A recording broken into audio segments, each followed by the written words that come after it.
Boa tarde, pessoal. Obrigada pela participação de todos. Vou fazer minha autodescrição para os participantes com deficiências físicas. Eu sou loura, estou vestindo uma blusa azul com um sobretudo branco, tenho 1,60 m, sou a presidente da Amave Raras e vice-presidente e cofundadora da Febra Raras. Nós vamos hoje abrir um bate-papo para falar sobre as políticas públicas para os pacientes com lúpus. Temos aqui alguns convidados que eu gostaria que todos eles se apresentassem para que vocês saibam a sequência da nossa conversa, do nosso diálogo aqui hoje. Por gentileza, e informo também que a representante da deputada Celina Leão, que se encontra em plenária hoje com o Encontro das Mulheres na Câmara dos Deputados, será representada pela doutora Lia Botelho. Então, por gentileza, primeiro as mocinhas, né, a doutora Nathalie David, por gentileza, se a senhora pudesse apresentar. Em seguida, a doutora Jamile Carneiro, que é reumatologista, a doutora Lia, a Marta Azevedo e o doutor Emanuel. Bom, então vamos ao nosso diálogo hoje para a gente chegar até vocês com algumas informações a respeito do que tem acontecido para as políticas públicas que atendam dignamente o paciente com lúpus. Então, doutora Nathalie, a primeira a abrir a conversa é a senhora, como consultora médica da GSK, tem acompanhado as dificuldades dos pacientes através de nós, associações que lidamos no dia a dia com a jornada dessas pessoas. Então, assim, fala um pouquinho para a gente como é a senhora estando do outro lado e sendo tão procurada por nós para que possamos prestar melhores informações aos pacientes raros. Com você a palavra. Obrigada. Queria trazer aqui o papel, né, institucional da GSK como laboratório também na informação dos pacientes com lúpus e empoderamento dos pacientes. Eu trouxe até aqui inicialmente a live que a gente fez na semana passada, trazendo um pouco mais do conhecimento da doença, falando, né, junto às associações, né, aqui a Marta está aqui presente, participou dessa live conosco, convidando até um diretor de filme, né, do filme Depois do Universo, que fala sobre o lúpus, né, conta um pouco da jornada do paciente com lúpus no Brasil, né, incluindo uma paciente, trazendo toda a problemática, a jornada do paciente, desde o diagnóstico até, no caso dessa paciente, ela foi transplantada, né, dos rins. Então, o papel institucional da GSK, nesse sentido, é um papel de trazer informações, principalmente sobre a doença, né, esclarecimento para o empoderamento dos pacientes, né, tem um papel institucional também junto ao programa de suporte ao paciente. Então, existe um programa de suporte ao paciente da GSK que também traz informações sobre a doença, dúvidas em relação a medicamento, bula, enfim, voltado para público leigo também, para os pacientes. Tem um importante engajamento, né, Jéssica, junto às sociedades médicas e também junto aos médicos reumatologistas em especial, atualmente também junto aos nefrologistas. Então, principalmente no engajamento sobre a doença, sobre as questões das necessidades médicas não atendidas no lúpus, que a gente sabe que são diversas, desde o diagnóstico, né, até, de fato, o tratamento e acesso realmente a alguns medicamentos. E incluindo também atualizações de protocolos e toda essa questão que envolve políticas públicas, né?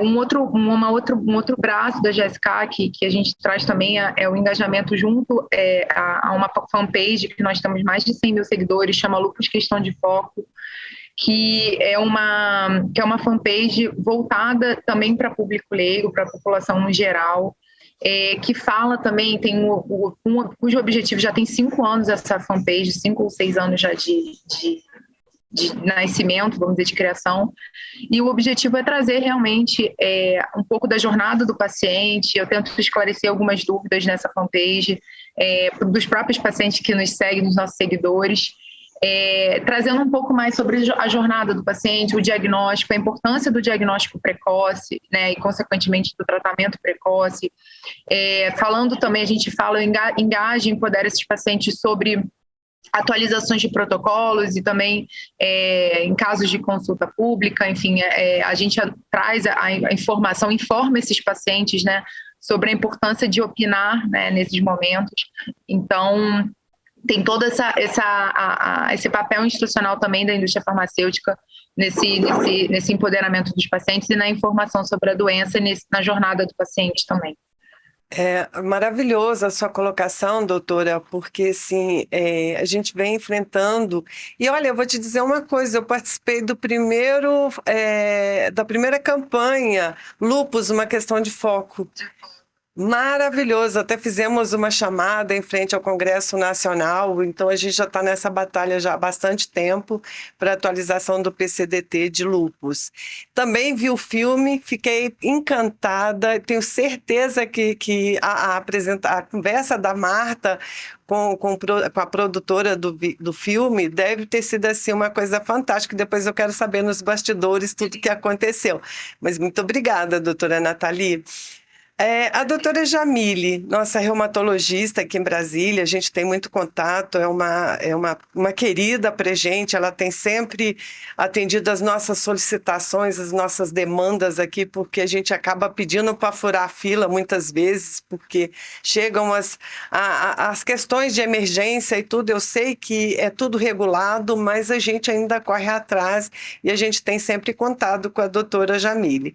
Então, doutora Jamile, a senhora poderia falar para a gente da importância da atualização do PCDT de lúpus e também falar sobre as novas tecnologias, porque a gente já está falando em terapia gênica, né? E a gente ainda está tentando atualizar o PCDT.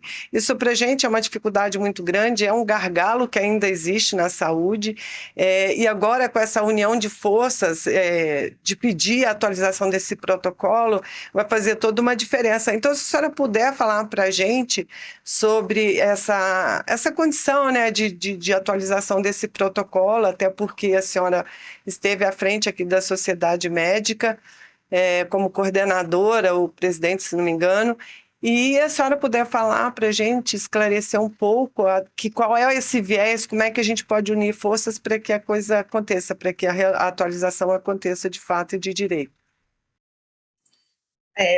Boa tarde mais uma vez a todos. Então, na verdade, a gente tinha um PCDT, né, que era de 2013, né? Então, é um PCDT que realmente estava bastante desatualizado. Eu já trabalhei como gestora, então eu participei dessa implementação do PCDT de 2013, quando eu era, hoje em dia se chama RTD, né, coordenador, que é a referência distrital, referência técnica distrital. Então, na época, eu era coordenadora da reumatologia do DF, e aí participei dessa implementação desse primeiro PCDT, que é de 2013. E a gente, naquela época, infelizmente, realmente tinha várias demandas e vários tratamentos que ainda não eram disponíveis para a gente. E além de outras questões, porque o PCDT envolve não só remédio, envolve a questão da assistência como um todo para o paciente, ou seja, exames diagnósticos, biópsia renal. Então, a gente tem diversas falhas que a gente sempre tentou buscar na época que eu era gestora, e agora como médica assistente, e agora também como representante da Sociedade de Reumatologia de Brasília. Então a gente vem buscando e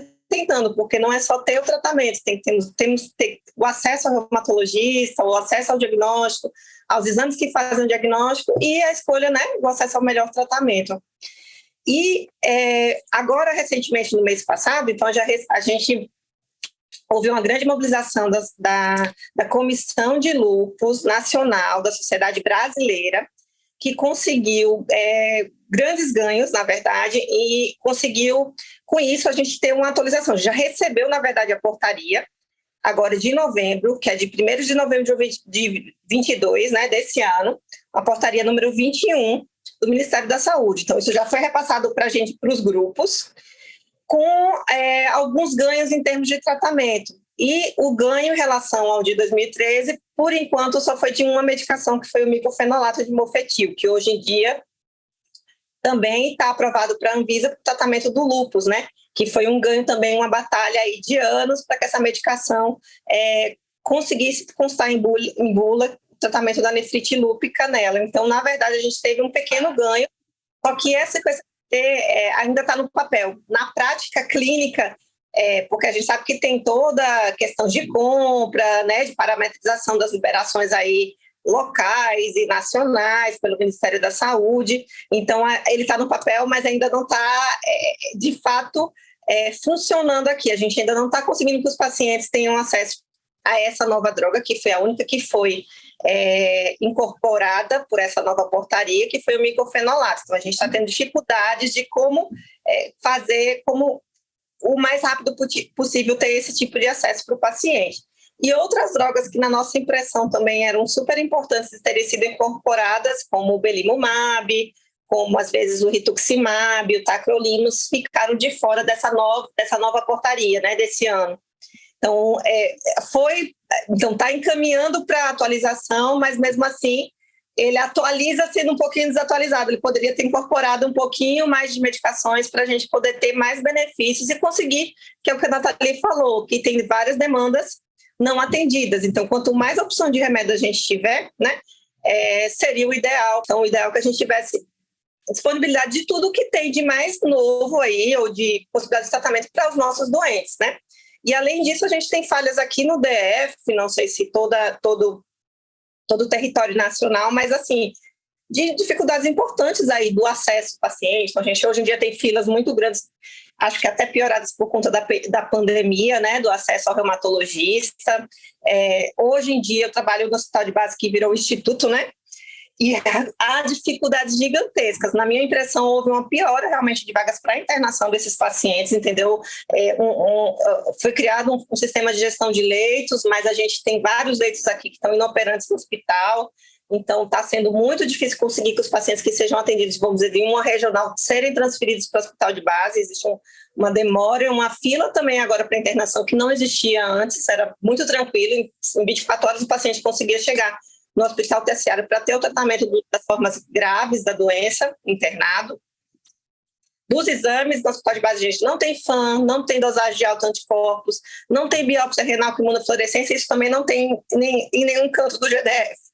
Ou seja, eu tenho grandes dificuldades, eu dependo que o paciente pague exames por fora, ou faça o relatório para o hospital pagar por fora, entrar na justiça para conseguir dar o seu diagnóstico, né? E do tratamento, essas questões. Então, houve um pequeno avanço, um passo, mas poderiam ter sido 5 ou mais passos, né, com mais remédios incorporados, que seria essa nova mudança da documentação, que ainda está escrito, mas ainda não está disponível para a gente na prática, porque tem essas burocracias aí de parametrização, de compra de remédios, né, de avaliação para a liberação dessa droga nova que é o micofenolato, que já foi aí, aparentemente, né, já está nessa documentação aí, nova que vai vir. Pois é, doutora Janine, o que me preocupa, por exemplo, eu gostaria até de saber a sua posição com relação a papel da Conitec, né? Porque acaba sendo muito dificultoso para o paciente, a jornada dele fica muito mais difícil. Vejo, por exemplo, você está falando da portaria publicada. Esse PCDT foi atualizado em 2018, salvo me engano. Em 2020, foi liberado pela portaria, e até agora o paciente ainda não tem o micofenolato. Então, assim, as dificuldades as barreiras que a gente tenta transpor, são muito difíceis. E eu falo isso porque assim, a gente tem muitos pacientes que têm entrado na judicialização por causa da prescrição do médico que está com nefrite lúpica, e eu falo porque eu tenho paciente fora de Brasília, por exemplo. Eu tenho paciente do interior do Paraná, lá de Pato Branco, que ganhou na justiça, mas não levou para uso do belimumab. Então, as dificuldades que a gente acha que acabaram, acha que agora vai facilitar e tudo. Mas tem essa demanda da incorporação, da dispensação do medicamento, e isso, assim, leva 2 anos, 3 anos, e para a gente, assim, quando a gente solicita uma atualização de um protocolo, por exemplo, eu sei que todos têm uma responsabilidade, tem um tempo que tem que ser obrigatória essa demanda, mas o que a gente faz? Quando a Conitec não cumpre esse prazo, né, por lei, como é que a gente pode Como é que a gente pode reivindicar nossos direitos para que o PCDT seja de fato efetivo para esse paciente? Então, eu gostaria de ter só mais uma pitadinha aí da sua fala, como é que você vê essa morosidade da Conitec, por exemplo, até chegar o medicamento ao paciente? Assim, parece que então a portaria foi publicada, pelo menos eu recebi esse documento, né, na verdade. O que falta, na verdade, é ser colocada realmente na prática, né? Então, o Ministério da Saúde, com seus parceiros estaduais, né, ou distritais, tem que colocar na prática o que está no documento, né? E aí, colocar na prática o que está no documento, a gente tem que mobilizar o componente especializado da assistência farmacêutica, né? O nosso representante, que é essa figura do RTD, né, que é o Referência Técnica Distrital, para que vai cobrando e agilizando esses processos, né? Porque se está escrito já na portaria, tem que ter um prazo curto de que esse remédio de fato seja dispensado para esse paciente, né, regularizado a todas as burocráticas, as formas burocráticas, para que esse medicamento chegue de fato para o nosso paciente, que o paciente consiga iniciar o tratamento dele. Então, acho que a gente tem que, na verdade, pressionar realmente cada um no território nacional, né, os representantes do componente especializado da assistência farmacêutica, junto com os seus representantes locais gestores, né, aqui no DF tem essa figura do RTD, e a gente, como sociedade, como médico assistente, como paciente, está pressionando essas figuras e tentando buscar as respostas do porquê de tão moroso, porquê de tão lento isso, né?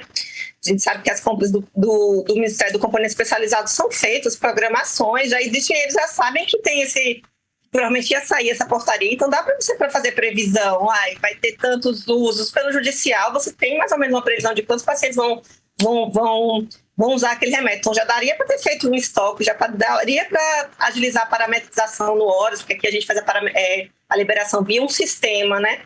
Então, não sei. Aí teria que ver com os gestores mesmo, assim, hoje eu estou do outro lado, né? Mas como eu passei pelo lado de lá, né, que era da liberação, era isso, uma parceria junto com o componente especializado dos gestores estaduais, né?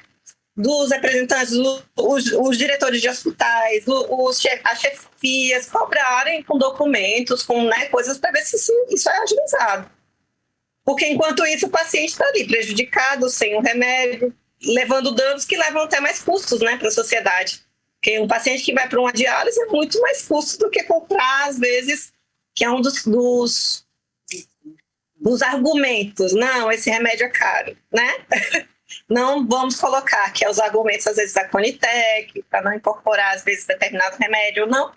Mas, até que ponto é caro, uma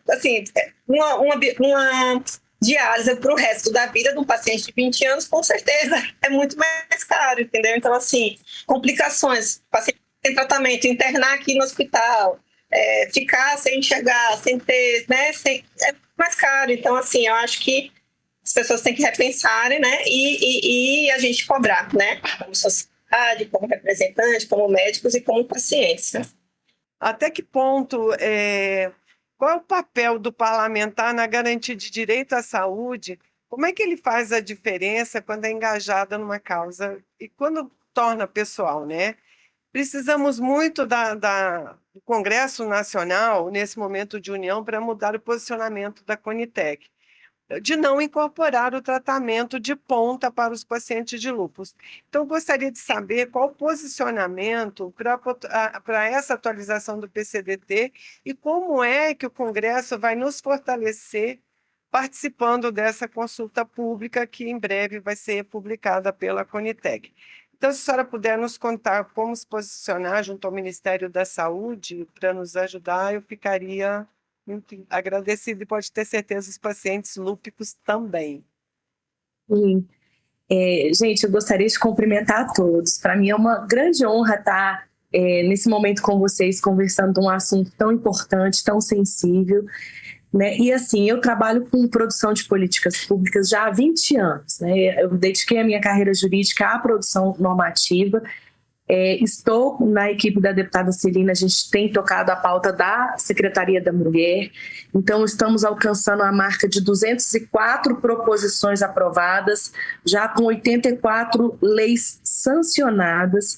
E aí eu gostaria de fazer uma breve fala sobre isso, para entrar propriamente nas perguntas que eu anotei aqui e eu quero responder, porque assim, a produção de políticas públicas, ela sempre encaminha atrasada à necessidade, né? A produção do próprio direito em si, ele é atrasado à necessidade do paciente com lúpus, à necessidade da sociedade. A gente sempre anda um pouco mais a reboque mesmo, a produção normativa, com raras exceções, mas, via de regra, o parlamento ele tem esse papel de buscar normatizar e regulamentar essas relações, né, que se dão na sociedade e essas necessidades. Então, o que a gente percebe aí, né, dos relatos que a gente está vendo dos especialistas, nós temos um avanço muito grande em medicação e tecnologia e um atraso muito grande na produção de uma política pública efetiva, né, seja pela compreensão atrasada da Conitec, seja pela falta de normativos legais mesmo. Então, essa construção da política pública, ela passa por etapas, né? Ela passa por etapas e é muito importante que a gente observe cada etapa do processo para que a gente não se perca. E para que não aconteça uma produção normativa de leis ou de resoluções, ou de qual normativo for, que caia naquele vazio da lei que não pegou, né? Fez aquela lei, acho que vocês já ouviram esse termo, aquela lei não pegou, não vingou, não pegou. Então, essa construção da política pública, ela precisa realmente reverberar esse anseio dessa população que está sendo assistida, né? Então, essa é a primeira ponderação que eu falo sobre isso. E aí, nisso, a gente entra vários aspectos. Quando a gente fala de doenças raras e fala de lúpus, a gente encontra aí um gargalo gigantesco, desde a questão da dificuldade do diagnóstico, da dificuldade do acesso do paciente ao tratamento adequado, à medicação. E aí não é apenas a produção normativa, eu chamo a atenção para isso, mas principalmente a costura que se é feita para que essas tecnologias sejam incorporadas no dia a dia do gestor, que vai, às vezes, fazer a compra do medicamento, vai liberar determinado tratamento, né? Então, assim, essa articulação, respondendo agora as perguntas, né? Qual que seria o papel do parlamentar na saúde, principalmente quando envolve o aspecto pessoal? Eu tenho a honra de trabalhar com a deputada Celina, que, além de ser assim, uma excelente parlamentar no aspecto técnico, é um ser humano realmente diferenciado e extraordinário. Então, a gente não consegue não trazer para a produção normativa toda essa experiência da vida dela, desse aspecto da própria irmã, né, que ela perdeu. Então, o parlamentar ele é fundamental, ele é super aliado nesse aspecto, porque além da produção mesmo da lei em si, ele é um agente mesmo. Porque o legislativo ele tem dois papéis, além do legislar, o fiscalizar a aplicação e a implementação de políticas públicas. E eu entendo que esse papel da implementação e da fiscalização ele precisa ser mais desenvolvido, inclusive pelos nossos parlamentares e pelo nosso parlamento, né? E nesse aspecto a gente entra também essa articulação política, que seria essa articulação da sociedade civil junto à Conitec, essa sensibilização dos próprios gestores, essa pauta, porque quando o parlamentar vai falar, ele está ali validado por vários mil votos, né, que o apoiam ali, pessoas que validaram, ele é o mandatário e é o lugar de fala dele realmente de estar fazendo isso. Então, eles são esses agentes que a gente precisa realmente utilizar, né, seja das equipes técnicas que estamos aqui, eu componho a equipe técnica para ajudar no que for necessário, como o próprio agente político mesmo. Então, a Conitec, ela naturalmente, a gente sabe que existe o aspecto da saúde, mas existe também um aspecto político ali. E isso é muito importante de ser observado para que a gente não perca mais tempo com a falta de liberação de tecnologias e outros aspectos que podem favorecer esse paciente, né? Então, esse aí seria também respondendo essa pergunta, qual o posicionamento do parlamentar em relação à Conitec? Eu acho que essa principal costura política da sensibilização, e aí, de repente, podem ser feitas até audiências públicas, ou mesmo nessa consulta pública que vai ser feita à Conitec, a gente está aí colaborando nesse sentido até da dialogia, que é muito necessária para essa produção efetiva da política pública. Então, assim, eu acho que relacionado agora à pauta realmente do lúpus, né? A gente tem feito um trabalho aqui no Congresso muito relevante, não só do lúpus, mas de outras doenças raras também, que é essa conscientização. Passa muito pela essa conscientização, por tomar pé, né, dessa necessidade, né? E também com as orientações que a gente percebe aí sempre nesse eixo transversal com o pessoal da saúde, né, dessas novas tecnologias, dos novos medicamentos. E aí eu gostaria de fazer uma fala bastante incisiva sobre o que é muitas vezes até um aspecto que a Conitec pesa muito, que é esse aspecto financeiro, mas eu faço aqui uma provocação, né? Uma pessoa que é aposentada por invalidez, por falta de um tratamento adequado, quanto ela custa para o Estado?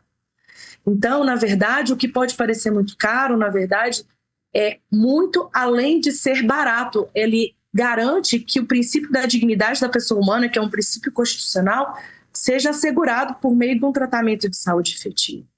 Então, acho que a partir do momento que a gente se empodera dessas falas e se empodera das coisas que a gente pode fazer, a gente vai numa crescente na produção da política pública.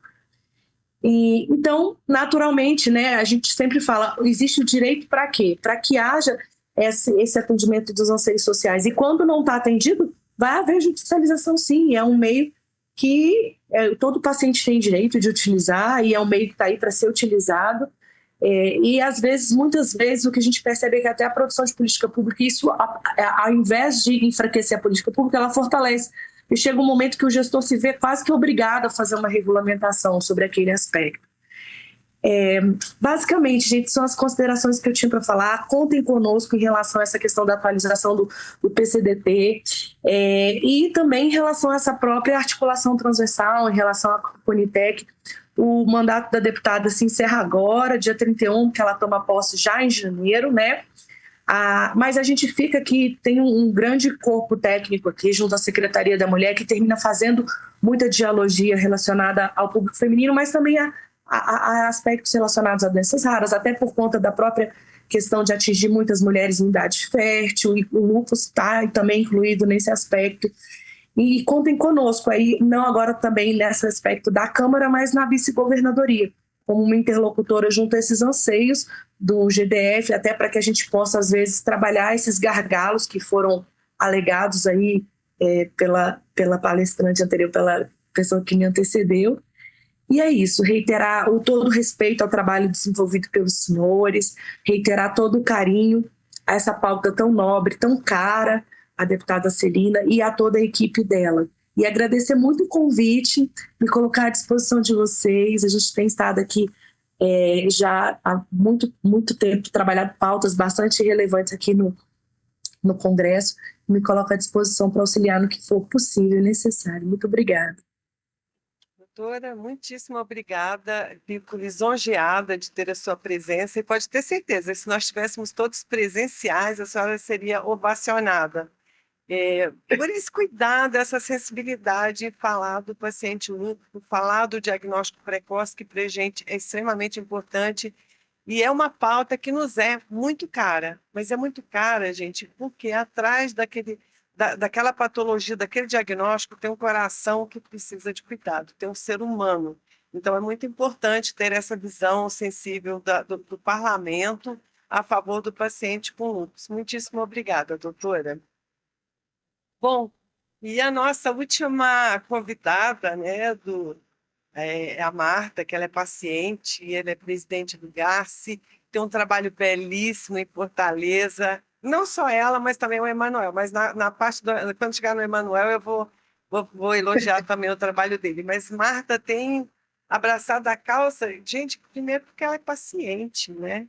E assim, presidir uma associação e ver que todos os seus queridos, seus assistidos também têm uma doença que precisa desse protocolo, né, gente, desse direito, dessa garantia, porque ninguém é a favor da judicialização. Então, fala para a gente aí, Marta, um pouco da sua história aí. Tenho certeza que vai ser muito querido te ouvir. Eu gostaria inicialmente de agradecer o convite, é um prazer grande, uma honra estar aqui junto com essa equipe maravilhosa de pessoas muito especiais. E respondendo à sua pergunta, Lauda, como gestora do GACI, uma associação de pacientes consolidada e de referência, posso dizer assim, no nosso país, e pela minha própria experiência como paciente, né, os desafios da jornada do paciente com lúpus não têm sido fácil.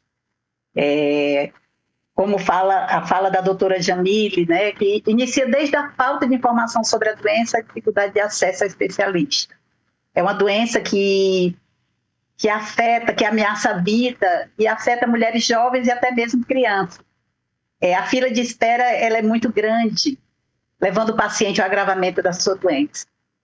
E eu me sinto feliz em poder ajudar outras pessoas com diagnóstico de lúpus e outras doenças reumáticas, né, e lutar por essas políticas públicas, né, que irão auxiliar no acesso para o paciente com lúpus e outras patologias. O lúpus ele pode gerar um impacto muito significativo na qualidade de vida desse paciente. Eu tiro por experiência própria e até mesmo para pacientes de lúpus da nossa associação.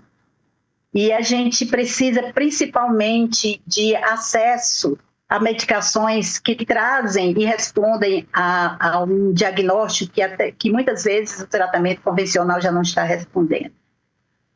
E é insuficiente para o controle dos sintomas. Então, torna-se urgente a procura de novas terapêuticas. E o GACI incentiva aos pacientes a participarem das consultas públicas, darem a sua opinião, transmitir a sua voz.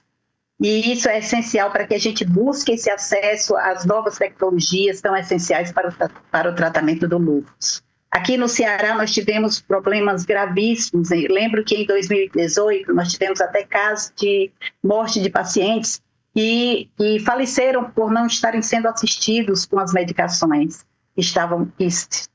que teriam por direito serem dispensadas. E nós provocamos a realização de uma audiência pública, inicialmente foi para lúpus, e convocamos o Ministério Público, o Poder Público, a sociedade médica que chegou junto conosco, que a gente tem um trabalho efetivo em parceria com a Sociedade Cearense de Reumatologia, deputados, convocamos a secretaria, gestores da Secretaria Municipal de Saúde, Secretaria Estadual de Saúde. Então, depois de várias reuniões, nós conseguimos que, na ocasião, fosse dispensado em 2018 diclofenolato e mofetila para os pacientes com lúpus, isso de forma administrativa, vem acontecendo até hoje.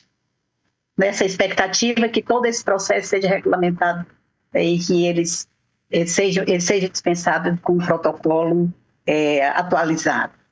E, depois de várias reuniões, foi criado a linha de cuidado em reumatologia do Ceará. O Ceará é o primeiro estado a oficializar uma portaria para a linha de cuidado em reumatologia, e isso é um trabalho que a gente vem desenvolvendo de uma forma sistemática.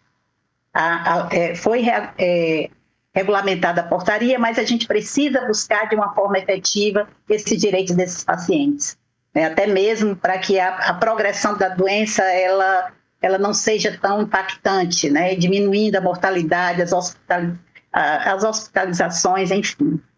E buscando essa solução, né, com a finalidade de organizar as ações de forma integral aos usuários, né, de doenças reumáticas, porque nós iniciamos com lúpus e depois foi passado toda uma necessidade para outras doenças reumáticas também.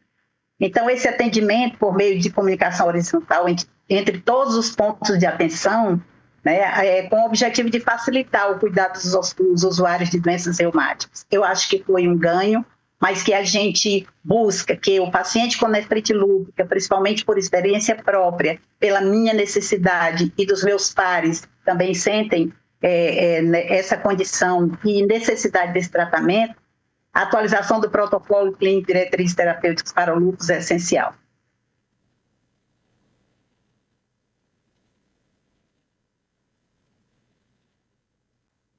Terminou, Marta? Sim. Ai, gente, que fala linda, né, amiga? Eu conheço o seu trabalho maravilhoso. só tenho que aplaudir sabe, pelo carinho que você e seu marido têm com esses pacientes. Já fui em eventos de vocês aí no Garça, seus girassóis, né? Muito bacana. Muito obrigada. Bom, agora vamos à última fala, que é do Emanuel, cavalheiríssimo. Não é? Depois de ouvir a fala dessas mulheres maravilhosas, né? Gente, que contribuição linda, né? Então, Emanuel, agora vai sobrar para você aí fechar o nosso tempo aqui, que a plataforma já está me cutucando aqui, Aham. dizendo que eu já preciso encerrar daqui a pouco, enfim. Mas eu gostaria de saber, que você que é da área do direito, como é que você pode contribuir com a gente nessa construção junto à Conitec, para que reconsidere essa decisão deles de não incorporação do medicamento para lúpus. E a gente está falando de um medicamento que a gente já está buscando ele há muito tempo, né? Porque o primeiro lúpus é uma questão de foco, a gente já estava buscando essa incorporação. O paciente, ele não é caro, ele tem o seu valor. Então, fala para mim um pouquinho assim, como é que a gente pode ter uma linha de cuidado jurídico para que a gente possa mudar essa história junto à Conitec. Boa tarde mais uma vez. Primeiramente, eu queria aqui render minhas homenagens e honras à Marta. Não é só você, Laura, que vai falar bem da Marta. Eu sou um fã dela, acompanho o trabalho dela e do Marcos aqui no Ceará, e assim, eu fico até um pouco emocionado, porque assim, eu vejo o trabalho dela, como vejo de outras associações, mas assim, como ela está mais perto aqui de mim, né, a gente vê que o engajamento deles, eu estou acompanhado, e assim, a gente fica feliz que a gente tem pessoas assim, abnegadas e que fazem um trabalho tão maravilhoso, como a gente vê. Né? Você também, Laura, eu acompanho, apesar de ser longe, mas a gente acompanha o trabalho que vocês fazem aí, e fico feliz também de ser também uma areia nesse oceano, e poder estar contribuindo com vocês aqui, tá? Mas, partindo do pressuposto dessa pergunta que você me fez, eu queria aqui trazer duas palavras que eu ouvi aqui nesse evento, né? Seria da precocidade e efetividade, né? Eu acho que foram duas palavras que foram colocadas aqui, que é o que mais se precisa, né? Seria a precocidade, tanto no diagnóstico como no tratamento, que é o que se busca aqui, que a gente vem falando com relação à Conitec na não incorporação das tecnologias, né? E a efetividade, que é o que a gente não vê, né? A gente não vê a efetividade quando da aquisição, quando dessas tecnologias vão aparecendo, né? No caso em si, o que a gente tem visto, que como a doutora Lia bem falou aí, né? Eu acho, apesar de notar que às vezes existe um certo preconceito, né? Com essa parte de judicialização, mas que é um direito do paciente, né? E a gente, como advogado, e a doutora tem formação, né, doutora Lia, se não me engano, na formação jurídica, a gente tem que acolher esse paciente no sentido de resguardar os direitos deles, né? Então, assim, a Constituição dá o direito a eles ao acesso à justiça e eles têm o direito de requerir o melhor tratamento em si. Mas o que eu acho, assim, apesar da importância da judicialização, o que eu acho mais importante seria a própria informação, né? Não sei lá, se vocês têm visto, eu noto muito assim, uma pouca adesão, né, às consultas públicas, às audiências públicas. Eu acho que falta também a gente que eu falo no sentido de pessoas ligadas, né, Marta, a essa causa, aos próprios pacientes, né? Então, assim, apesar que a gente vê que a Conitec, doutora, só me perdoe, doutora Lia, se eu estiver falando alguma bobagem, mas eu não vejo um certo interesse da Conitec em incorporar essas novas tecnologias tão importantes, sabe? Mas se a gente não tiver aquela cobrança aos stakeholders que são mais ligados às causas, a gente não vai ter essa mudança de mentalidade, sabe? Então, o que a gente tem notado é que quanto mais barulho se faz, quanto mais se tenta explicar, um exemplo que eu acho bem claro, né, que a gente tem visto aqui no decorrer desses anos. Eles falam muito do custo efetivo do tratamento, né? Mas a gente sabe que quando esse medicamento é incorporado, né, geralmente esse custo de judicialização cai pelo menos pela metade no custo efetivo do medicamento, porque quando é incorporado, tem toda essa parametrização com relação a preço, quantitativos, né? Então a gente sabe que o preço diminui, né? Se eu não estiver enganado, acho que em uma época, acho que medicamento para hipertensão arterial pulmonar, acho que era Bizentana, custava 8, 10 mil reais, 6 mil reais. Quando incorporou, caiu para 500 reais o custo efetivo desse medicamento. Isso sem se falar da produtividade do indivíduo, da pessoa que vai fazer o tratamento precoce e é efetivo, né? Com a medicação de ponta, novas tecnologias, vai se tornar uma pessoa produtiva, né? Então, assim, isso não vai onerar o Estado. Então, assim, eu acredito que a gente tem que continuar fazendo esse barulho, a gente tem que procurar pessoas como a deputada, que abraçou a causa, e tem outros deputados e senadores aí no Congresso que abraçam a causa, vereadores dos municípios, deputados estaduais nos estados, e aí criar uma corrente. Por isso que eu digo que sou fã do GAS, por isso que eu digo que sou fã dessas pessoas que trabalham dessa forma, né, que a gente tenta trabalhar também, mas quem sou eu de querer me comparar uma marca do GAS? E eu sei o que ela faz aqui. Ela pega a secretária aqui, ó, e, né, Marca? Secretária de saúde aqui do estado sofre com ela. Então, assim, né, não tem sossego, né, Marca? Não tem sossego. Então, assim, eu acho que para a gente poder mudar essa realidade, são a união das pessoas, das associações, dos pacientes, da parte da classe política, né, para que a gente caminhe numa só direção em busca da melhor condição de tratamento de nossos pacientes, diagnóstico precoce, tratamentos efetivos, né? Então, assim, eu acho que a minha fala foi um pouco breve, mas eu acho que a gente pode dar o recado da forma melhor possível e tentar contribuir um pouco com tudo que foi dito aqui hoje, né? O que eu percebo, Manuel, é que a união é que faz a força, né? Não adianta. Normalmente somos nós que levamos as demandas para dentro do Congresso, nós que convidamos os pacientes, os familiares, as associações, a federação. Então, assim... A doutora, só te cortando, Laura, a doutora Jamile foi muito feliz quando ela, na parlamentação com relação ao quantitativo necessário para que você possa albergar todos aqueles do PCDT, sempre vai partir das demandas que tem no município, tem no estado, e tem no judiciário, porque ali é o mínimo que ele tem que adquirir. Então, assim, aí a gente parte para aquela efetividade. Eu acho que, às vezes, por exemplo, o PCDT dessa atualização já vem desde 2000, o PCDT é de 2013, né? Sim. A atualização, a última agora, 2020, não entrou ainda efetivamente, a palavra de novo, em vigor, né? Mas o que eu acho, doutora Lia, não me se ofenda por você, eu acho que falta um pouco também de compromisso, de empenho público do gestor em efetivamente colocar para funcionar. É vontade política, no caso do executivo, né, para que de fato esse PCDT seja efetivamente atualizado e de fato venha ao público em geral ter acesso a ele, entendeu?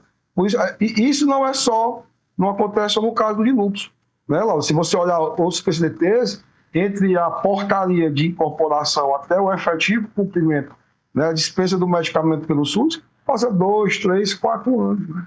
Isso tem sido uma coisa corriqueira, né? Então a gente espera que, aí vamos para essa parte da união, que com a união dos esforços, a gente consiga encurtar esse caminho, né? E aí, que o ideal seria que fosse tempo real, né? Sempre fosse o mais rápido possível. Isso acaba desanimando o paciente, né, Manuel? Porque eu, Marta, você que somos dirigentes de associações de pacientes, quando a gente chega para eles, olha, vocês precisam participar da consulta pública, vocês precisam participar de uma audiência pública. Eles falam assim, mas para quê, gente? A gente não garante os nossos direitos, a gente espera todo esse tempo e nada acontece. Então, eu acho que a gente também precisa... Eles até dificultaram até a resposta do cadastro, né, Laura? Agora, na consulta pública, só entra se for pelo gov.br. Então, Existem perguntas capciosas lá na hora de responder com relação, sabe? É complicada a situação. Gente, a dificuldade foi imposta de tal forma para que a gente... Porque antes a gente já estava na página da Conitec e fazia a contribuição. A gente chegava lá, no prontuário, protocolava a nossa contribuição, tinha um número, era gerado um número, a gente tinha aquilo para acompanhar. Que quando tem um relatório da Conitec, você sabe quantas contribuições aconteceram, qual a decisão da Conitec, essa coisa toda. Mas hoje não, você tem que ter o cadastro no gov.br. E muita gente tem dificuldade. E estou falando isso porque eu tive dificuldade. E olha que eu já tenho vários aplicativos nessa plataforma do governo, que é de meu INSS, de carteira de motorista, de Detran, enfim. Então, tudo agora é pela plataforma do governo. Mas, gente, vamos fazer a contribuição. Vocês vão entrar na plataforma, vocês vão se cadastrar, vai fazer seu login. Não esquecer depois de voltar lá para fazer a contribuição, e é simples. Vocês vão colocar o número da consulta pública, que tem lá na página da Conitec.